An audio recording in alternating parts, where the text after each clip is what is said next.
Ele disse: você é meu filho, e hoje é o dia do seu nascimento.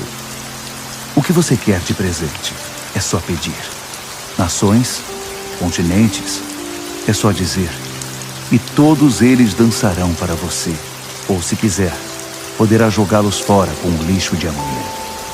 Portanto, reis amotinados, usem a cabeça. Juízes arrogantes, aprendam a lição. Adorem o Eterno com respeito. Celebrem com tremor reverente. Beijem o Messias. A vida de vocês está em perigo. Vocês sabem disso. A ira dele está prestes a explodir. Mas se vocês buscarem Deus, não se arrependerão.